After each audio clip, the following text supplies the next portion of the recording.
Welcome back to FinTalk, brought to you by Vermeck. Here we discuss pressing topics in fintech, regtech, covering regulatory, collateral and digital across banking and insurance and finance. Vermeck has been proud to deliver innovative software solutions in the industry with stability and cost efficiency for our global roster of clients. With over 20 years of trusted transformation in finance and insurance, we're bringing industry's top expertise to FinTalk. I'm Gerald Akhtar, and I'll be your host for this podcast.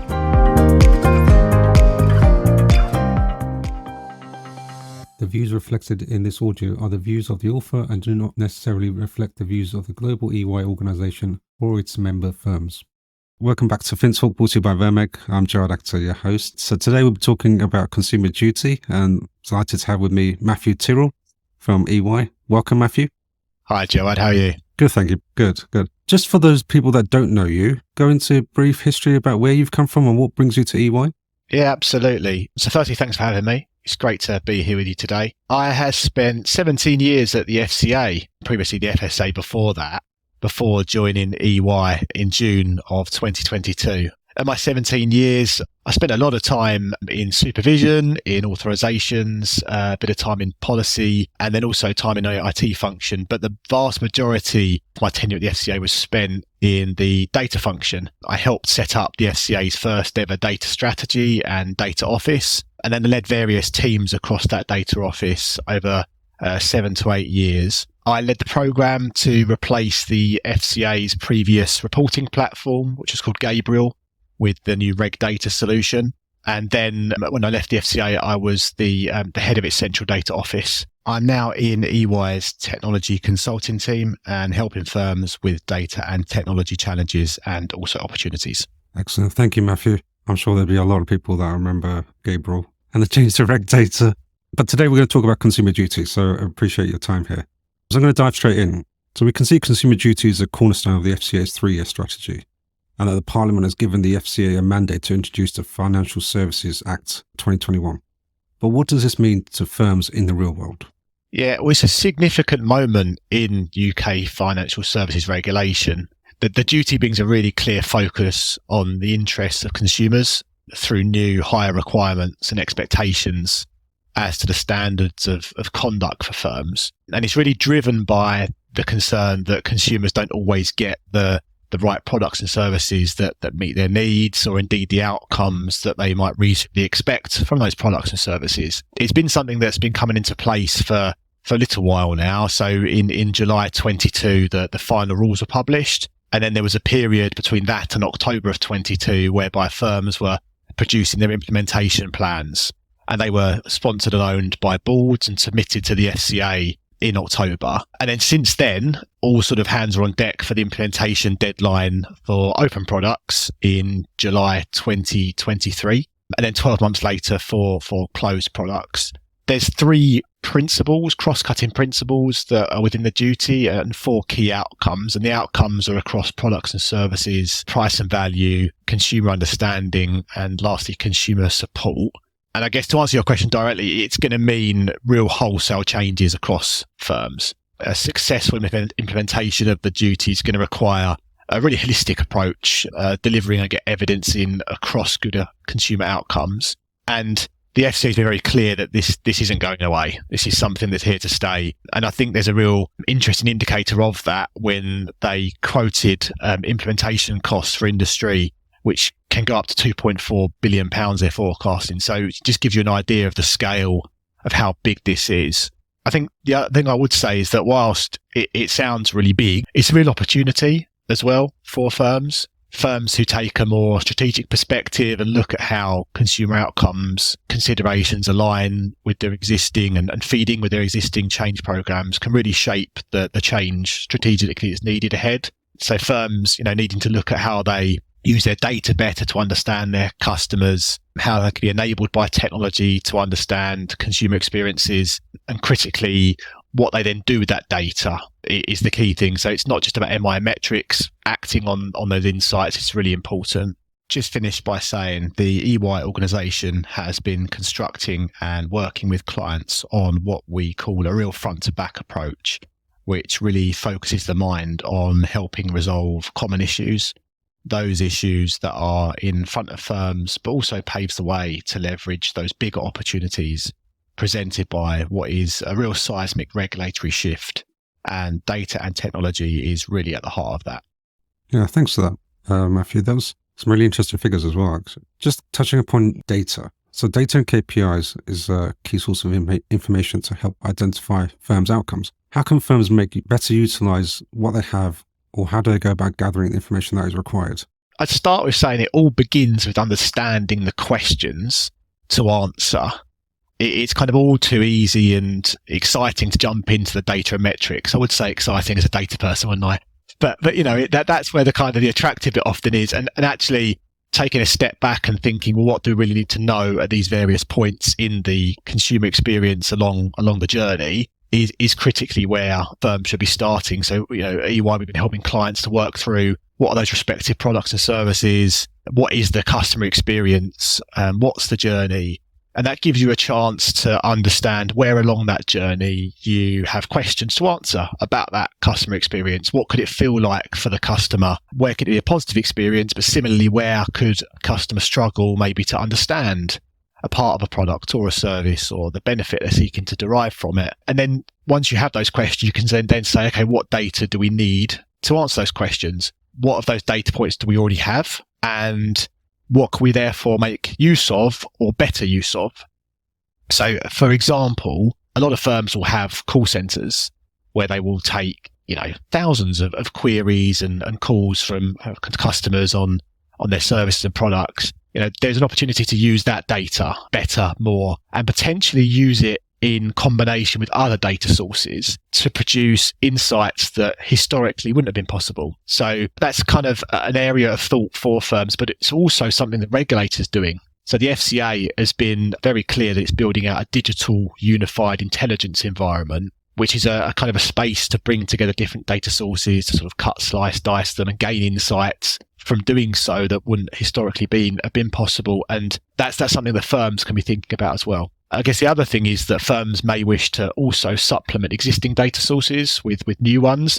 And I guess there's also, back to the exciting part, there's also a caution there, right? Because bringing new sources in, there are obligations with the likes of GDPR and other considerations there to bring it up front. So there's a lot for firms to think about. I guess from a practical perspective, where do you start? So getting the right focus is really important. What do the risks look like? What does a risk-based approach look like for firms to really focus on what needs to change to make a difference? Being pragmatic, as I said, using what's already in place, data and technology-wise. Where can you make manual changes or tweaks? Or how can you leverage data sets differently you've already got? I think building from the ground up is really important as well. So what are those data foundations you need in place? As I mentioned, those standing questions and does the data you have answer the question, and how do you supplement and build that? And then thinking about sort of data foundations more specifically. Now, how do you make sure that when you're bringing new sources in, you are getting clear ownership in place for them, that you put good governance and controls around them, that you can quality assess and manage them? Because that will then influence the quality of your usage of the data, but also being mindful that the FCA has not set a regulatory reporting, a regular submission for Consumer Duty yet, and it may not well decide to do so. With what they're doing with the likes of the digital unified intelligence work I mentioned a moment ago, they may decide to ask for ad hoc requests from firms. So for firms to build those foundational elements, as well as supplementing data sources and the analytics and the like that's also possible through that to answer and address the points across the respective journeys for products and services, will be important, because the regulator will then want to receive a bunch of data, and firms will want to make sure that is good quality as well. So there's a lot to think about there. Yeah, definitely, and it is interesting. Also, if data from talking from a vendor point of view, right, is key, and that is the most exciting bit for us as well. Coming from a vendor, so how can tech vendors help in this process? Yeah, so clearly there's going to be differences in what firms already have in terms of their data and technology estate. But I think given the scale of change that's going to be required, and obviously, as I mentioned, that July deadline is looming for implementation. Firms will need to kind of understand what needs to be achieved really quickly and prioritize that, and may need help and support in doing so from a technology and data perspective. So there's clearly opportunities there. And for the implementation, getting the right data and MI in place is really going to determine whether firms are successful in the response to the duty in the short, medium, and longer term. And critically, from the longer term perspective, there is the sort of the potentially bigger wholesale transformation that will be required. As I mentioned, the FCA said it's here for the long run. So, firms will invest. And so for tech vendors, there will be opportunities there. Similarly, as I mentioned, the sort of the shorter term interim fixes may also need help and support. At EY, we've got accelerators that we've been working with clients on, social media analytics, as I mentioned, the call center, voice analytics, data stores.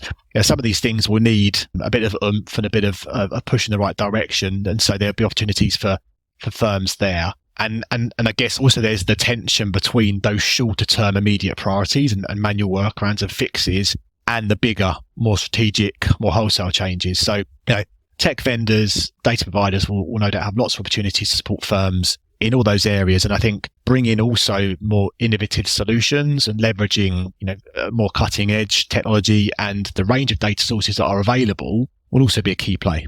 Yeah, thanks for that. I think there's definitely going to be a lot of work we're going to be doing, vendors and data providers. A lot of collaboration I see happening in this. You mentioned about July. So timescales I see are really tight. Implementation is required by the end of July 23. So that kind of a last point to leave listeners with. So how can firms look to establish this in such a short time frame, and any tips or hints that you can provide? Yeah, so EY run a consumer duty readiness survey. There was one undertaken last year, and then just more recently the 2023 run, and that's really to understand firms, the progress that firms are making in this implementation period. The 2022 survey showed that firms saw consumer duty as their biggest regulated priority, but they were unsure as to how they would deliver against the sort of the significant shift that the FCA's outlined.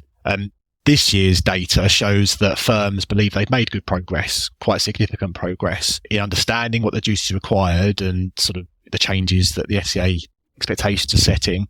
But the majority of firms responding to the survey acknowledged that they won't be able to make the changes required in time for that July implementation deadline, and that therefore temporary fixes are going to be needed and used. So in terms of what firms can do, I think being really sort of open and honest and self-critical, if you like, about where you are today and to prioritize against that. It's a long-term journey. So working out where your biggest risks are and what actions can you take today. They might not be perfect, but what action you take today against those priority areas is really important.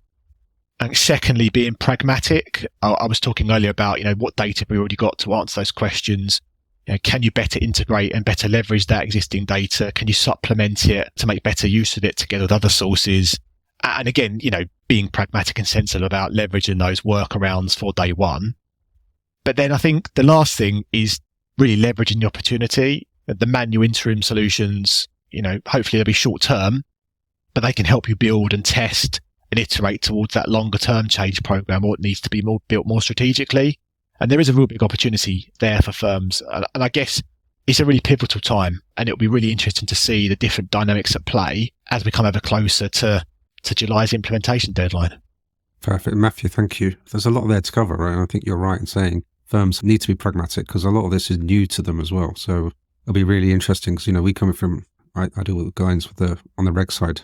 That's new, it's established, it's there. Consumer side, it's there's a lot of information, right? Just even look at what's going on. And July, definitely it looks tight. So pragmatic, but then you're right. Longer term goals are really key. Matthew, thank you so much for your time. Appreciate this. I know how busy you are with the July deadline looming for everyone. So thank you again, and thank you to all the listeners. Thank you.